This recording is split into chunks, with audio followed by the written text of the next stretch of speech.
नमस्कार दोस्तों, national mythology में आपका स्वागत है। दोस्तों, आज हम बात करेंगे माता काली के बारे में और जानेंगे उनसे जुड़े कई पौराणिक रहस्यों के बारे में। काली का अर्थ है समय और काल।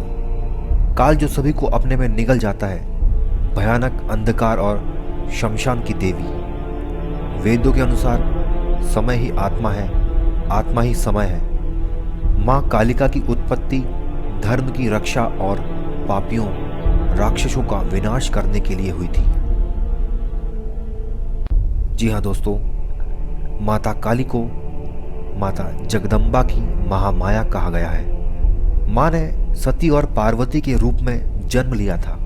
सती रूप में ही उन्होंने 10 महाविद्याओं के माध्यम से अपने 10 जन्मों को शिवजी को झांकी के रूप में उसकी एक झलक दिखाती थी।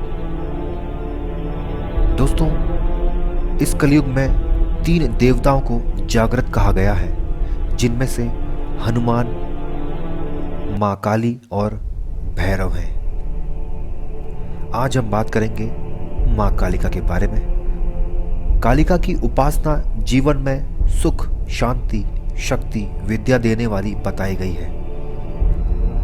माँ कालिका की भक्ति का प्रभाव व्यवहारिक जीवन में मानसिक, शारीरिक और सांसारिक बुराइयों के अंत के रूप में दिखाई देता है, जिससे किसी भी इंसान के तनाव, भय और कलह का नाश हो जाता है। माँ कालिका को खास तौर पर बंगाल और असम में पूजा जाता है। दोस्तों, काली शब्द का अर्थ काल और समय से है। कई लोग इसका अर्थ काले रंग से भी निकालते हैं।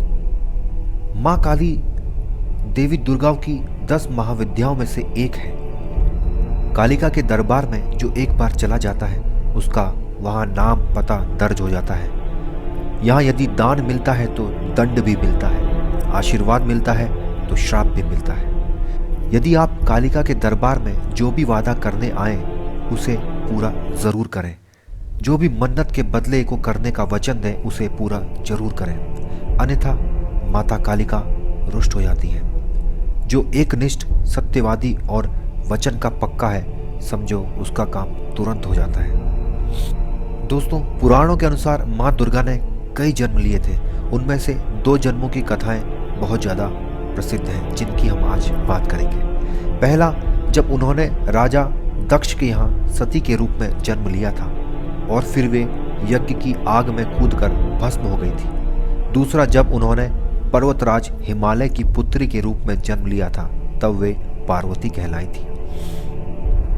दक्ष प्रजापति ब्रह्मा के पुत्र थे। उनकी दत्तक पुत्री थी सती, जिन्होंने तपस्या करके शिव को अपना पति बनाया था, लेकिन शिव की जीवन शैली दक्ष को बिल्कुल ही नापसंद थी। शिव और सती का अत्यंत सुखी दाम्पत्य जीवन था। शिव को बेइज्जत करने का ख्याल दक्ष के दिल से नहीं गया। इसी मंशा से उन्होंने एक यज्ञ का आयोजन किया, जिसमें शिव और सती को छोड़कर सभी देवी देवताओं को निमंत्रित किया गया था। जब सती को इसकी सूचना मिली तो उन्होंने उस यज्ञ में जाने की ठान ली।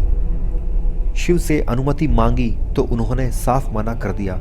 उन्होंने कहा कि जब हमें बुलाया ही नहीं तो हम क्यों जाएं। सती ने कहा, मेरे पिता हैं, मैं तो बिन बुलाए भी जा सकती हूँ, लेकिन शिव ने उन्हें वहां जाने से मना किया। तो माता सती का क्रोध और बढ़ गया और क्रोधित होकर वे कहने लगी, मैं दक्ष यज्ञ में जाऊंगी और उसमें अपना हिस्सा लूंगी, नहीं तो उसका विध्वंस कर दूंगी।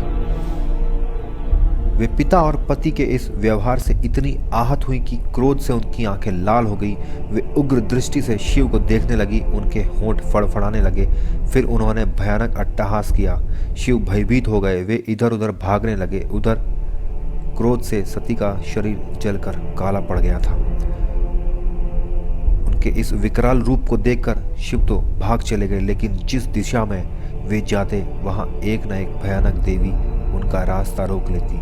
वे 10 दिशाओं में आगे भागते और 10 देवियों ने उनका रास्ता रोका और अंत में सभी काली में विलीन हो गई। हार कर शिव सती के सामने आ खड़े हुए। उन्होंने सती से पूछा, कौन है ये? सती ने बताया, ये मेरे 10 रूप हैं। आपके सामने खड़ी कृष्ण रंग की काली है, आपके ऊपर नीले रंग की तारा है, पश्चिम में छिन्नमस्ता, बाएं भुवनेश्वरी, पीठ के पीछे बगलामुखी, पूर्व दक्षिण में धूम्रावती, दक्षिण पश्चिम में त्रिपुर सुंदरी, पश्चिम उत्तर में मातंगी तथा उत्तर पूर्व में षोडशी हैं। और मैं खुद भैरवी रूप में अभयदान देने के लिए आपके सामने खड़ी हूँ। माता का यह विकराल रूप देख शिव कुछ भी नहीं कह पाए और वे दक्ष यज्ञ में चली गई। दोस्तों, मिलते हैं अगली एक इंटरेस्टिंग वीडियो के साथ। तब तक के लिए नमस्कार।